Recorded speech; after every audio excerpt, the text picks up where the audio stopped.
Salut à tous et bienvenue sur ValetPL Lorcana FR. J'espère que vous allez bien. Aujourd'hui, on va s'intéresser à une decklist super intéressante. En tout cas, moi, la decklist que j'aime le plus jouer, Humber Steel Song. C'est une decklist qui est quand même un petit peu sur le recul, sur le déclin depuis le chapitre 2, notamment avec l'apparition de la boucle Mime Merlin.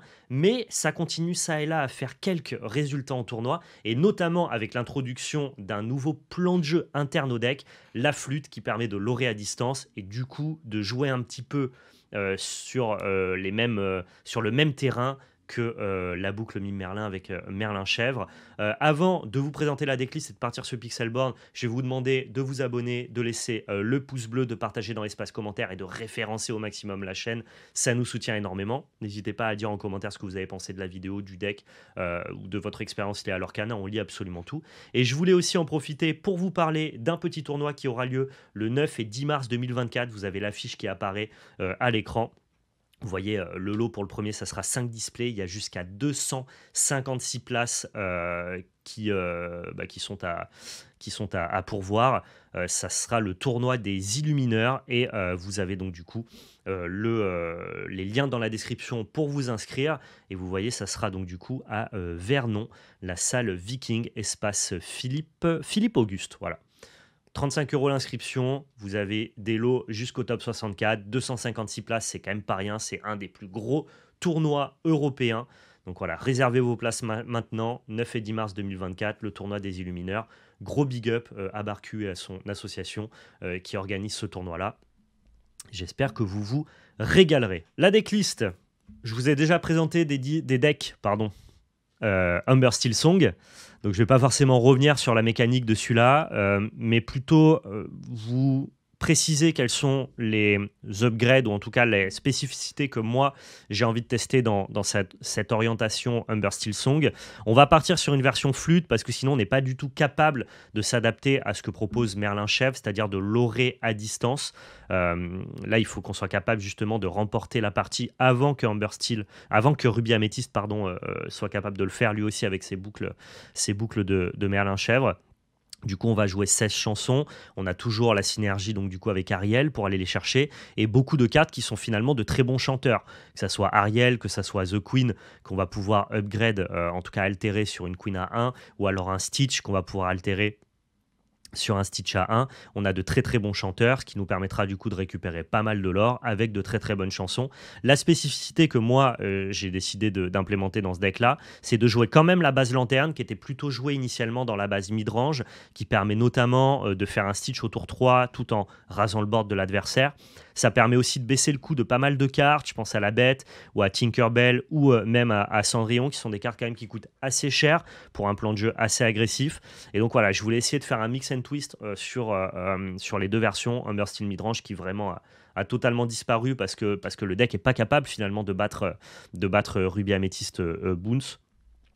C'est les versions flûte qui ont pris le relais. Mais voilà, dans ces versions flûte-là, qui sont du coup moins mid-range, un petit peu plus orientées chant, j'avais pas tellement envie de perdre l'accélération que proposait Lanterne pour sortir très très rapidement des cartes comme Stitch notamment ou Cendrillon. On va partir sur Pixelborn pour tester ça. C'est parti. Pour l'instant, Chromag, sur les différents win rates entre les decks, c'est un peu plus polarisé que ça. Hyper Rush contre Ruby Amethyst, c'est plus que 55-45. Ruby Amethyst contre Humber Steel Song Midrange, ça doit être plus que 55-45. T'as des win rates qui sont très proches comme ça, mais globalement, c'est vachement plus polarisé qu'à Magic pour une simple et bonne raison, on n'a pas de side pour l'instant à l'Orcana. Donc du coup, tu dois implémenter main deck, les orientations de metagame que tu prends en compte. Ok, stylé, ça c'est nouveau, j'avais pas vu, tu vois. Donc je pense que quand on aura des sides, on sera capable de corriger et d'avoir du coup des win rates qui sont très proches. Mais là pour l'instant c'est un peu plus polarisé, ouais. Alors, on va garder la flûte directement. On va enlever une reine.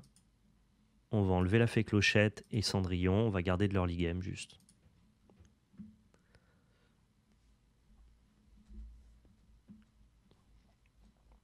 Et on affronte Green Steel.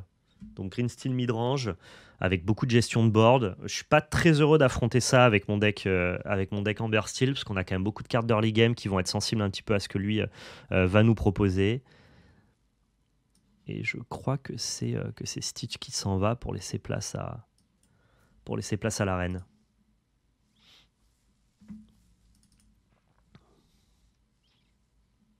N'hésitez pas à me dire, que ce soit dans les commentaires ou vous sur le live, ce que vous pensez globalement de, des flûtes et du fait de conserver les lanternes dans ce deck-là. Est-ce qu'on n'est pas, ce que je reproche à pas mal de decks, c'est-à-dire dans le fameux cul entre deux chaises qui donne une orientation qui est pas très claire à ton deck et finalement au lieu d'être très bon et moins bon contre notre deck va être un peu moyen contre tout le monde. J'ai envie justement de répondre à cette question-là ici. On pourrait déjà chanter mais on tuerait pas ce film là. Par contre on va pouvoir faire ça. Je crois que c'est toi qu'on va ancrer. Et on va altérer.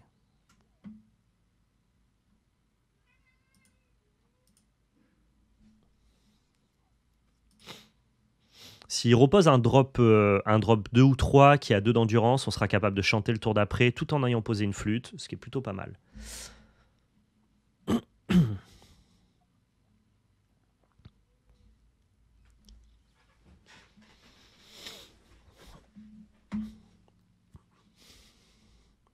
Il y a eu de beaux upgrades sur Pixelborn, j'avais pas vu. Maintenant, on a un avatar, on a une petite animation quand on lance le jeu, c'est plutôt propre. Et ça, c'est très très bon pour ce qu'on a prévu. Ça fait beaucoup de non ancrables, ouais, mais il faut être très exigeant du coup au Mulligan Dark Kitten. À voir, à voir, à voir. Je suis pas encore convaincu de ma potentielle bêtise. On verra bien. Il y a un truc qui est notable, c'est que le plan flûte, il est très très bien contre certains plans de jeu, mais pas ouf contre d'autres. Et genre contre notre oppo, c'est pas forcément le plan qui est déterminant. Donc je crois qu'on peut retarder la flûte encore d'un tour, histoire de faire flûte et Simba et être plus mana efficient au tour 4. Et ici, en profiter pour jouer notre Ariel, tout simplement.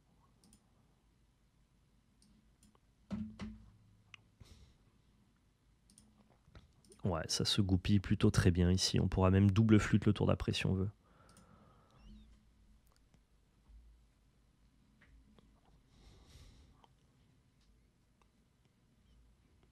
Disons que ce deck-là, mettre à la fois le plan flûte et le plan lanterne, c'est un peu high risk, high reward, puisque de toute façon, ton deck n'est pas le meilleur deck du méta. Est-ce qu'on peut pas essayer de tester des choses qui sont un peu loufoques, qui demandent d'être très greedy au mulligan, pour justement augmenter ton win rate contre le méta, quitte à ce que le deck perde tout seul, puisque de toute façon, comme c'est pas un bon choix, il y a peut-être, ce que je veux dire, une alternative à essayer ça, quoi.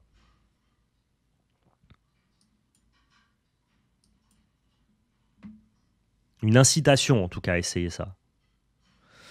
Lui, quand il lore, il peut pinguer de 1. Écoute, tu peux venir le chercher si tu le souhaites. Voilà. Et on va passer le tour.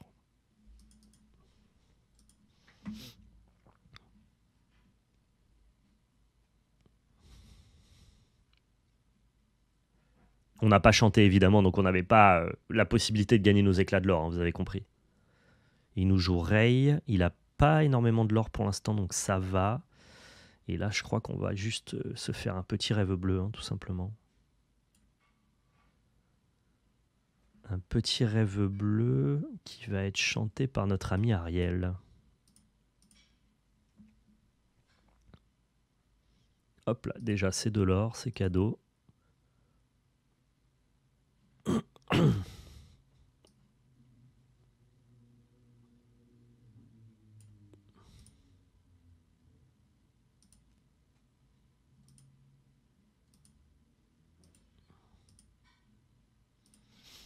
Je crois qu'on est plutôt très bien dans cette game.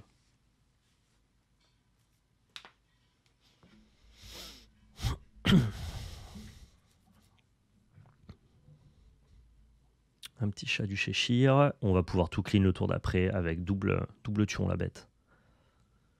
Double chat du Cheshire. Cheshire Cat. À mon avis, le copain, il va concéder sur notre prochain tour. Je pense que c'est échec et mat ici.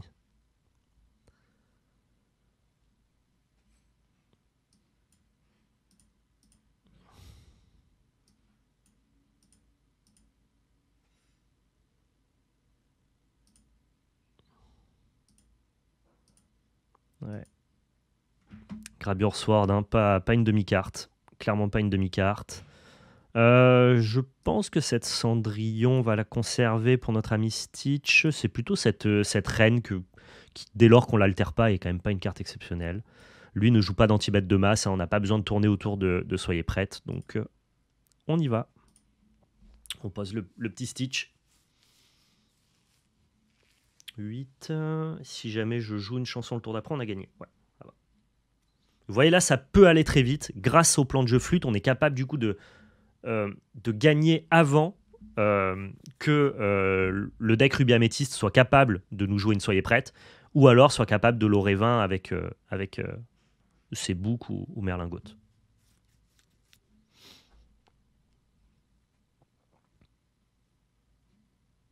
Ok, on va devoir se battre encore un peu, c'est pas très grave.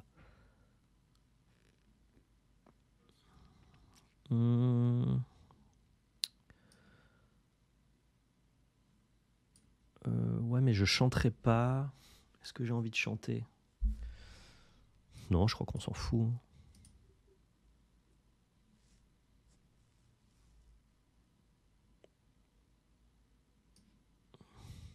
Ouais. Bah écoutez, ça s'est très bien passé cette première game, excellent. Après, c'est pas forcément les decks qu'on a envie de rencontrer. C'est pas un mauvais deck Green Steel. Je pense que c'est dans le tiers 2 du format, mais c'est clairement pas tiers 1 ni tiers 1.5 quoi. C'est plutôt. C'est pas dans le top 5. C'est peut-être dans le top 10 des decks, mais pas plus haut quoi. Ok, on affronte Green Amethyst qui va être un deck du coup rush avec des boons. C'est pas forcément notre plan non plus d'avoir des flûtes ici, donc je crois qu'on peut les enlever. C'est con que ça nous dise au préalable ce qu'on va affronter. Normalement, quand tu joues à l'Orcana, tu sais pas ce que joue ton oppo. Là, ça nous donne des incitations, des orientations pour le mulligan et pour savoir ce qu'on va affronter. Normalement, en tournoi, tu sais pas ce qu'il fait ton oppo. Ça me paraît un peu bizarre. Ah, merde, j'ai loupé le mulligan. Bon, c'est pas très grave. Ouais, mais t'es en BO1. Ouais, mais du coup, en BO1, comment ça se passe en tournoi? En fait, ça change quoi que je sois en BO1? Pourquoi est-ce que je suis pas censé savoir ce que joue mon oppo? C'est bizarre.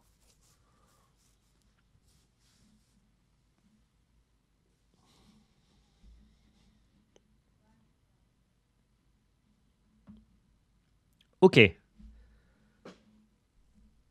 Pourquoi il joue Humber alors que j'ai vu Green Amethyst? Attendez, mais je suis fou ou pas? Je suis peut-être zinzin. Hein. Il y a peut-être un monde où je suis zinzin. Je me dis, il y a peut-être un monde où j'ai mal vu. Ou alors le jeu t'induit en erreur et t'annonce des couleurs de merde. Ça existe pas les decklists ouvertes en tournant l'Orcana? Je sais pas si c'est la norme, Nergul. En tout cas, moi, dans ma boutique, on n'ouvre pas les decklists, quoi. Zinzin ou daltonien, ouais. Mais vous y avez fait attention? J'ai pas fait gaffe, moi. Bon, on joue Hyper Rush dans ce cas-là, il joue Améthyste Humber, on va...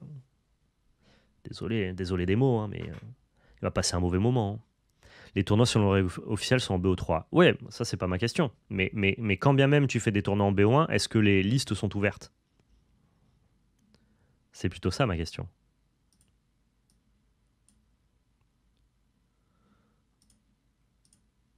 Ah, je vais être obligé de bazarder ce gentil Stitch.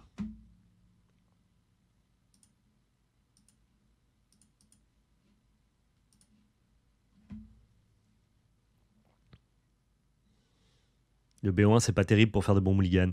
Bah, disons que quand tu sais pas ce que fait ton oppo, tu mulliganes dans une main qui est fonctionnelle, alors que quand tu sais ce que fait ton oppo, tu mulliganes dans une main qui a un plan. Ce qui n'est pas exactement la même chose, mais c'est bien d'avoir les deux dynamiques, et c'est ce que te propose le BO3, parce que à ta première game, tu sais pas ce que joue l'oppo, donc tu cherches une main qui est fonctionnelle. Là où après, tu es un peu plus exigeant. Bah, il faudrait juste qu'il y ait du side, ça corrigerait tous les problèmes. À mon sens. Hein.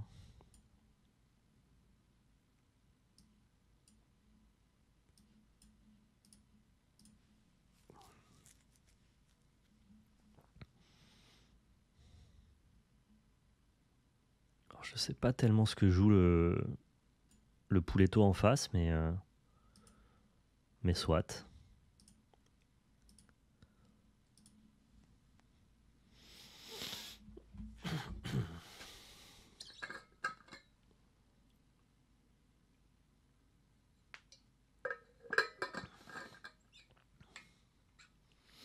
si les tournois sont gérés par MTG Melee, c'est possible que les listes soient ouvertes, mais ça me paraît bizarre des listes ouvertes sur un tournoi papier. Ça permet d'égaliser ceux qui passent au cast. Mais est-ce que le tournoi a été casté? Vraie question à laquelle j'ai pas la réponse. Bon, notre oppo, il joue un truc quand même un peu mignon.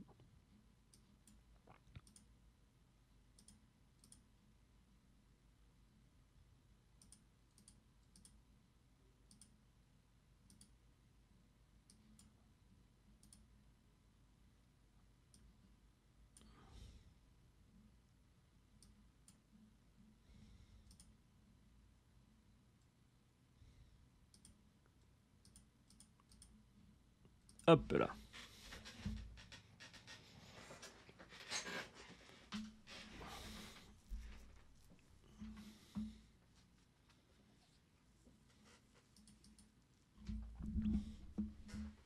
Je vais récupérer un peu de musique. Alors sur YouTube, vous n'avez pas la musique, hein.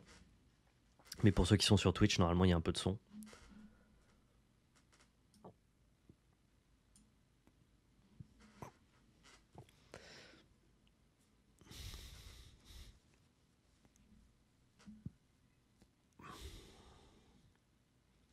Pourquoi il joue Monsieur Mouche? En fait, on est sur Pixelborn, du coup les cartes sont toutes gratuites. Pourquoi est-ce qu'il joue des cartes qui sont très moyennes comme ça? J'ai du mal à comprendre. Merde, je me suis trompé, c'est pas ce que je voulais faire. Je voulais chanter. Bon, c'est pas grave.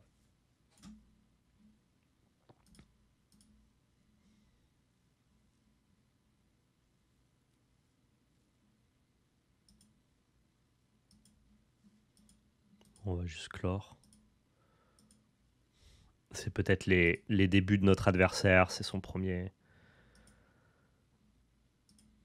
C'est son premier jeu, donc je pense que c'est pas très pertinent pour lui de nous affronter, nous, avec des Monsieur Mouche. Vaut mieux qu'il affronte d'autres joueurs débutants.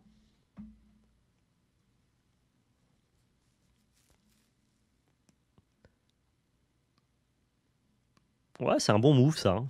Ça va pas suffire, mais l'idée est là, quoi. C'est un préco, peut-être? Je me souviens plus. Pourtant, on fait les améliorations des decks préco sur cette chaîne, hein. Mais je ne me souviens plus du contenu des précos. J'avoue. Parce que sinon, pourquoi il jouerait ça? Genre, là, on est d'accord que c'est Green Steel. Je suis pas fou. Parce que sinon, pourquoi il jouerait juste cette sélection de cartes-là? C'est ou tu joues un préco ou tu joues un vrai deck. Ça serait bizarre de jouer juste un deck avec des cartes random. Il joue Green Steel. J'ai envie de tout garder.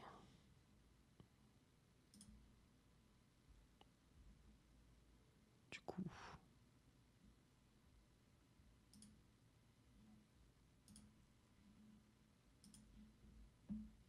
Pour coller à sa collègue IRL? Ok, c'est une bonne raison, Darlik. C'est une bonne raison. C'est bien vu. C'est possible que ça soit ça, en tout cas, c'est un argument qui se tient. C'est-à-dire qu'il se force à jouer seulement avec les cartes dont il dispose, et auquel cas, là, ça fait sens de jouer des cartes qui en soi sont pas très très intéressantes, quoi. Ouais, on va faire ça, ça nous permettra de chanter le tour d'après sur Captain Crochet et de piocher une carte. Parce que la carte est jolie? Non, Mouche n'est pas jolie, c'est pas vrai. Je ne crois pas à cette théorie. Il a raison de chanter avec son Captain Crochet, je peux pas aller l'attaquer, c'est un bon move. Ça, c'est hors d'atteinte, hein. D'accord. Déjà, ça mange pas de pain. Voilà, on pioche une petite carte, ça fait plaisir.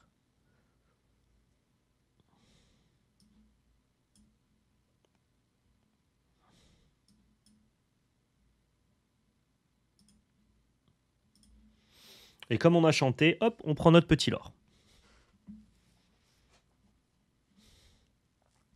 Ah ok, je vois très bien ce que va vouloir faire notre oppo. Ça ne me plaît pas du tout. Mais cela dit, vu que nous on a un deck qui joue ce rêve bleu, on s'en fiche en fait. Tous les decks discard sont bien contre Biaméthyste, mais sont faibles contre les decks qui jouent au New World. Donc ça va pas bien se passer pour l'oppo, quoi. Et il le sait pas encore, mais... À mon avis, il doit commencer à comprendre. Dommage. Du coup, je peux pas chanter. Enfin, je chante, mais il se passe rien, quoi.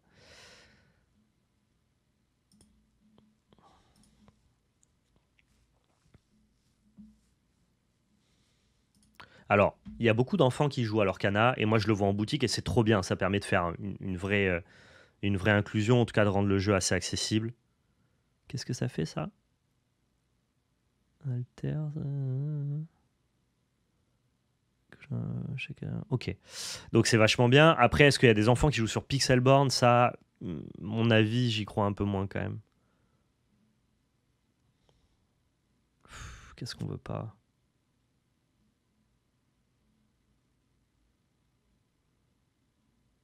Ça.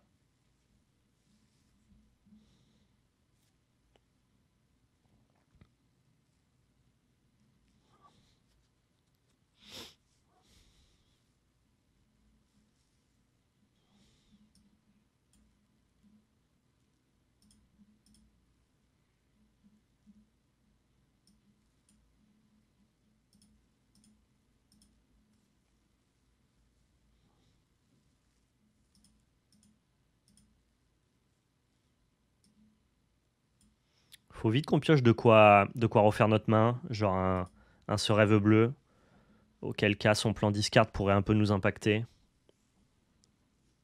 Et ouais, petite playlist FF7, la bande son est vraiment cool.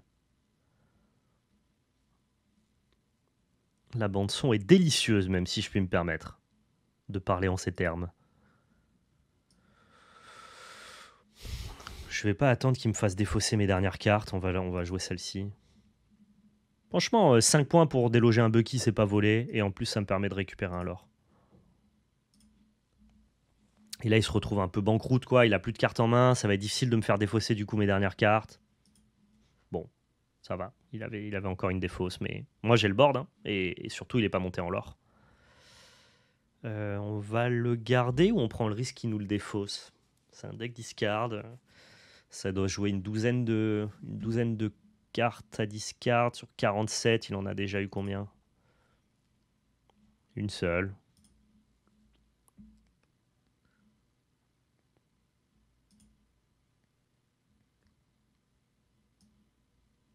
Ouais, je suis pas joueur. Je vais jouer avec les informations que j'ai et je vais pas espérer que mon oppo il ait pas une discard. Je vais vider ma main, ça me va. Ça c'est fort.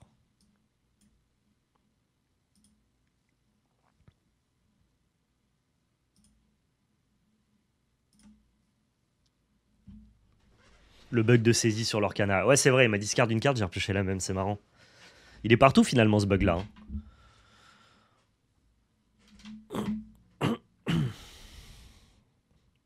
Oh, je pioche quand même divinement bien quoi. C'est honteux.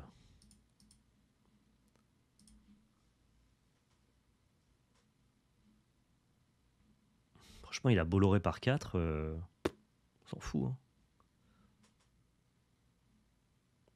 Bon, on s'en fout. Je dis ça, faut pas que ça dure trop longtemps non plus.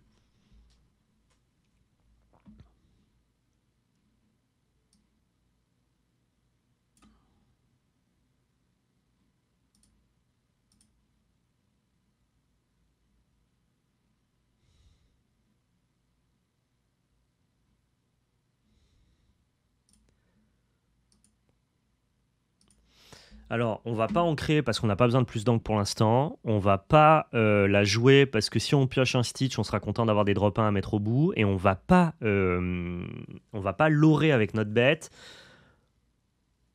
parce qu'on est content qu'elle nous fasse piocher 2 cartes par tour et qu'il pourrait juste la blesser avec Finrider pour nous empêcher de refaire une main. Sachant que le tour d'après, en piochant 2, si on trouve la moindre chanson, on a gagné. Je crois qu'on a probablement intérêt à pas lorer avec cette bête.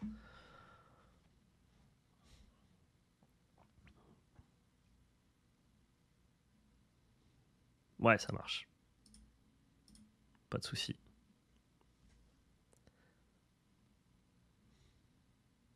C'est vrai que finalement, garder une carte en main, ça avait un certain intérêt. La carte était médiocre, donc on acceptait qu'on nous la défausse, mais il y avait de grandes chances qu'il soit capable de nous la faire défausser, et donc auquel cas on aurait dû peut-être la jouer. et en même temps garder cette carte en main, ça l'incitait plutôt que de développer son board à vraiment nous la faire défausser et comme ça n'a pas d'impact, c'était probablement mieux. OK. On en remet une petite.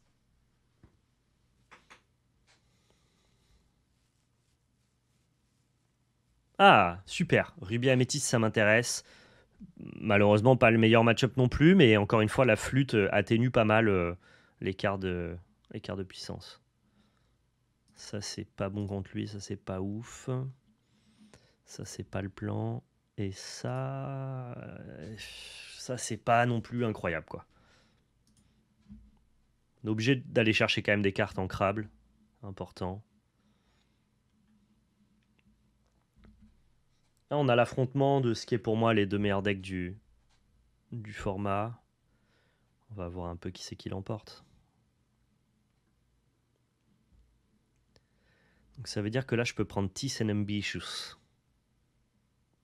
Et c'est chiant. Du coup. Je vais lui proposer plutôt une reine. Une reine sans champignons.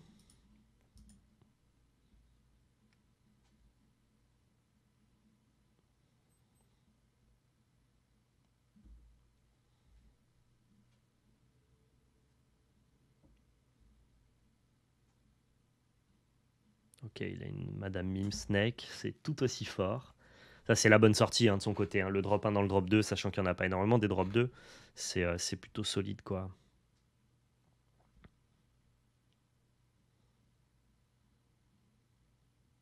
Ok, là je commence à souffrir du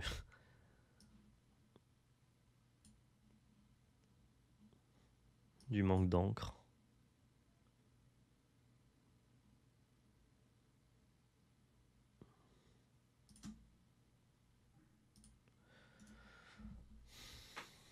Si je veux pas qu'il ait un Tissanum Bichous un peu free, je peux aller taper dans sa mini. Ouais.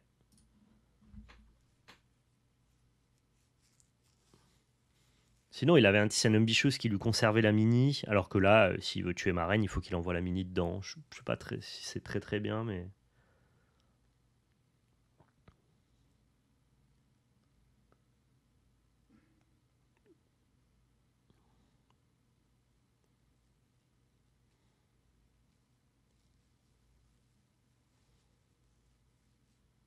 Ça me va. Ouais, mais Mime Renard pour ça, c'est ok.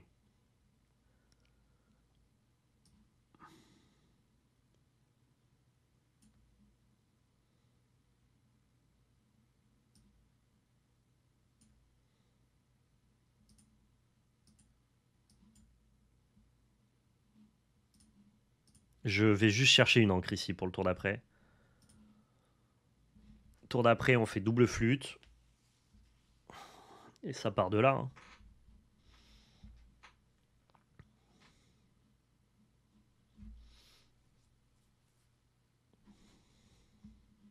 Tour d'après, double flûte, into ce rêve bleu. Et on est dans des dispositions qui sont ok. Maintenant, ça dépend ce que lui va être capable de proposer, quoi. Je pense que c'est le bon moment pour jouer une mini surfeuse ou un Merlin pioche. Un Merlin pioche, tout à fait. Très bien. Avec un petit lore. Pourquoi pas. Il n'a pas trop d'avance sur moi, c'est ok.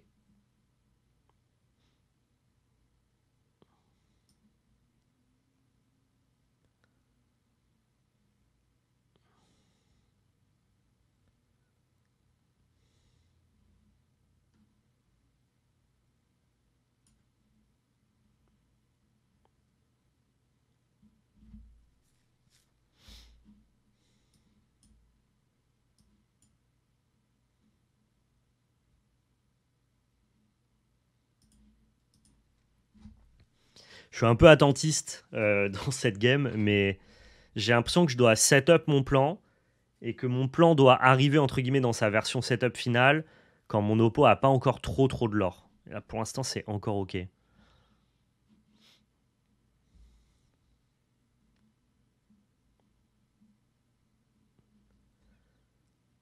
Ok, donc là on met ça.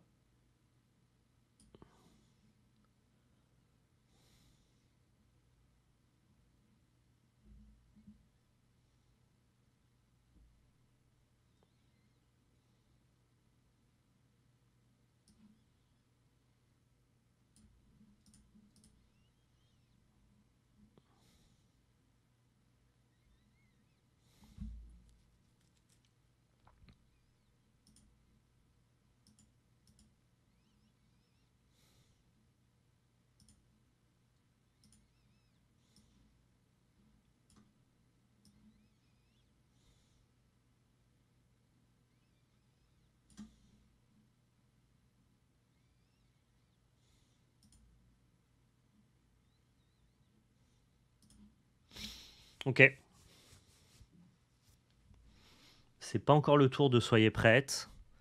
Ça sera le tour d'après. Je garderai un autre Stitch pour repartir derrière. Et maintenant, on peut essayer de chanter un peu à tous les tours. Faut pas que ça monte trop, quoi. Ouais, mais si c'est le tour de Tremaine, on peut juste perdre Ariel, entre guillemets. Merci Dacon pour le sub. Merci beaucoup. De toute façon, est-ce que j'avais vraiment d'autres options? Est-ce que vous auriez joué différemment? Vous auriez gardé le Stitch pour plutôt jouer des Simba? C'est un peu dommage, parce que derrière, on n'en profite pas pour draw sur un Stitch. Ah, il peut clean avec Goat et très. Ah, vous avez raison, effectivement. S'il clean avec Goat, mais dans ce cas-là, il perd. Et non, il perd pas Goat, effectivement. Ah ouais, peut-être que c'était pas la meilleure option. S'il fait Tremaine, là, on est un peu sous l'eau. Ça va. Ça va, ça va.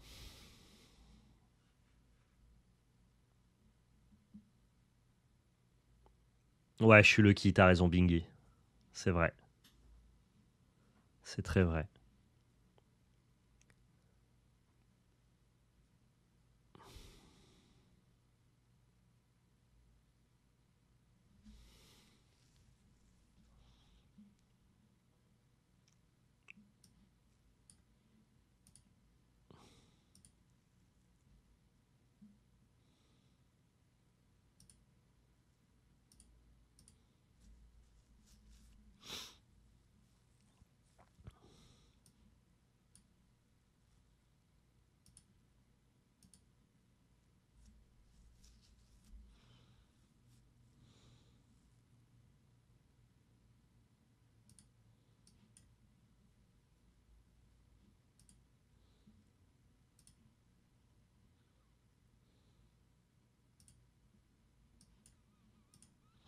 Même si jamais il clean le tour d'après, déjà il clean aussi un peu son board. Et surtout, moi j'ai rentabilisé en piochant avec mon Stitch.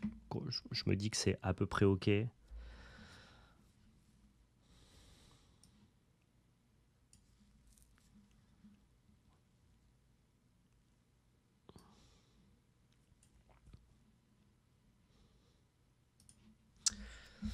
est déjà monté pas mal en l'or. Hein. J'ai l'impression que ça commence à être un peu chaud, quoi.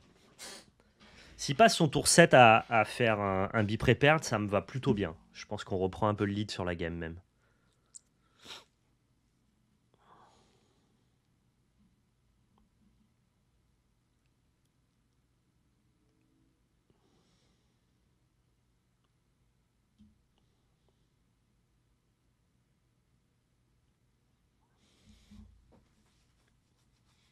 On est plutôt paré à une Tremaine ici.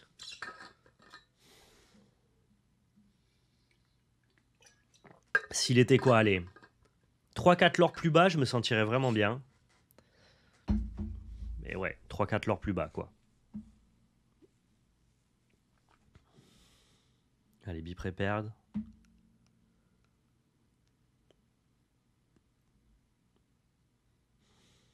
Allez, it's time. Be prepared.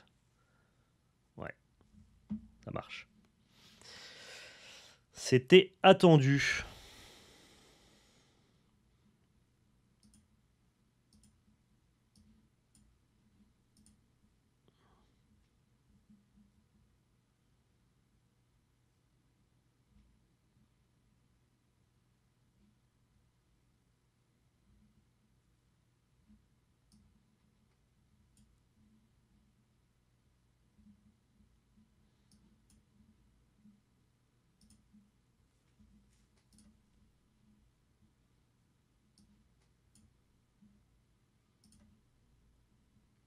Super. Malheureusement, j'ai pas chanté ce tour-ci. Donc on n'a pas de l'or à récupérer. S'il a un deuxième bi-pré-perd, on se fait défoncer. Mais je peux pas tourner autour des deux coup sur coup. En tout cas, c'est difficile. Il en a déjà jeté deux, il a vu 35 cartes. On est dans la norme pour qu'il n'ait pas le deuxième, entre guillemets. Ça va. En fait, si je passe le tour avec ce Stitch, c'est plutôt cool. Et je vais passer le tour avec ce Stitch.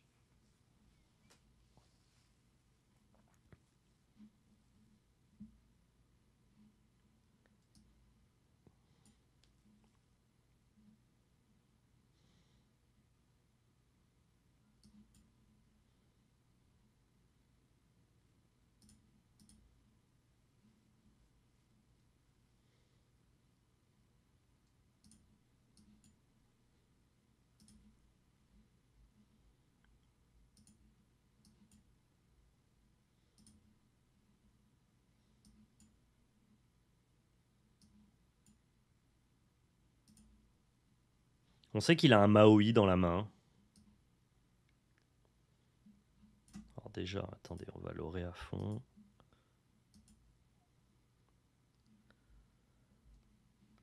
Est-ce que s'il fait Maui qui tape Stitch, c'est chiant? Je pense, oui, parce que le tour d'après, on a bien envie de ce rêve bleu, je pense.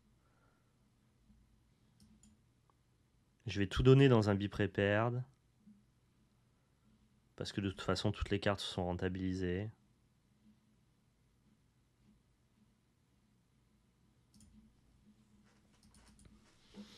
C'est difficile quand même hein, d'affronter Ruby Améthyste. Tu sais qu'il a tellement de possibilités de contrôle et qu'il est capable de gagner la game de nulle part grâce à sa Merlin Chèvre. C'est fou. Hein. Déjà que ça, globalement, notre deck fait des choses vraiment fortes, hein, mais ça ne suffit même pas, quoi. En tout cas, s'il passe son temps à devoir gérer, ça veut dire que qu'il avance pas en lore et ça, c'est une bonne nouvelle.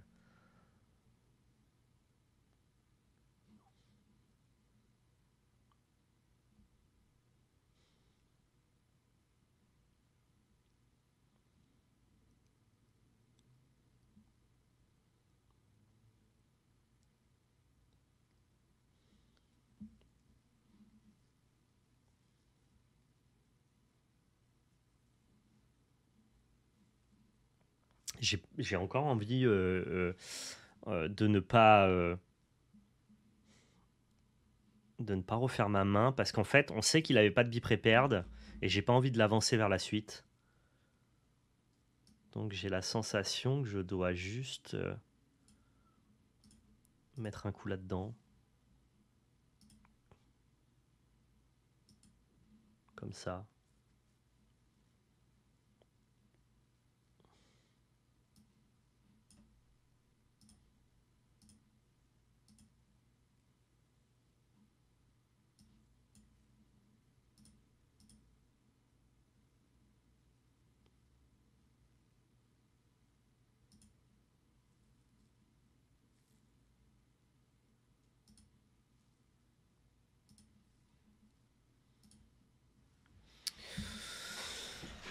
Est-ce que je veux avancer avec ce petit Stitch? Je crois pas. Sinon, il peut péter là et faire très main, alors que là, il est obligé de faire... Ah non, mais il peut quand même péter dans ce sens-là. Ouais, donc ça change rien.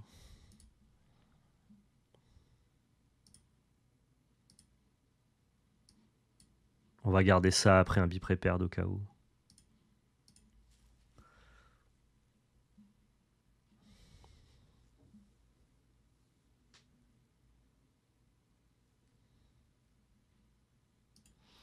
Et là, on va prendre ce lore-là, parce que si jamais son plan, c'est Maui qui tape dans Stitch, déjà, on ne sait pas s'il a récupéré un autre Maui dans la main. Si jamais il a un be-prepared, on espérera repartir avec ça et finir avec nos flûtes. Mais c'est surtout que si jamais il fait Maui et qu'il gère Stitch, j'ai toujours des chanteurs maintenant à 5 mana avec à la fois la reine ou Ariel pour me refaire une main avec ce rêve bleu. Donc je crois que là, on n'est pas si mal. Je crois que là, on a réussi plus ou moins à designer la game correctement. On a fait une boulette qui aurait pu être vraiment méchante. Il aurait pu nous punir avec une Tremaine. Mais je crois que là, pour l'instant, on a un peu rééquilibré le truc. On va quand même pas se mentir que si jamais il nous envoie un be-prepared, on n'est pas très très frais. Mais on est à 1 de l'or de gagner la partie, parce que finalement les flûtes elles me donnent 3 de l'or naturel ici en chantant un rêve bleu, quoi.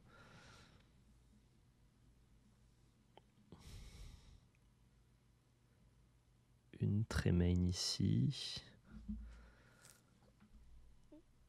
Il faut que j'enlève ça pour que si jamais il fait une Madame Mime, il puisse pas aller taper dans Ariel. Qu'il puisse pas tout clean.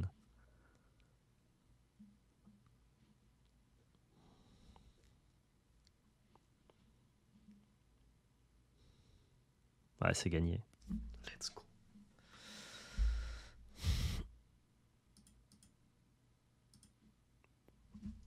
Let's go. Quel plaisir.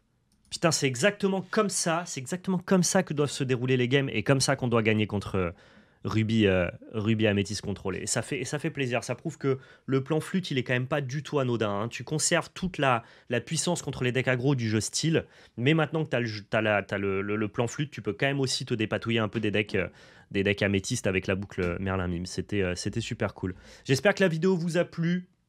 Partez pas sur Twitch, mais en tout cas, c'est la fin pour YouTube. On se retrouve pour la prochaine vidéo. N'hésitez pas à partager dans l'espace commentaire ce que vous avez pensé de la decklist et à mettre le pouce bleu, à vous abonner, bien évidemment. Merci à tous d'avoir regardé. Prenez soin de vous et surtout, n'oubliez pas, c'était de la belle magie. Ciao tout le monde.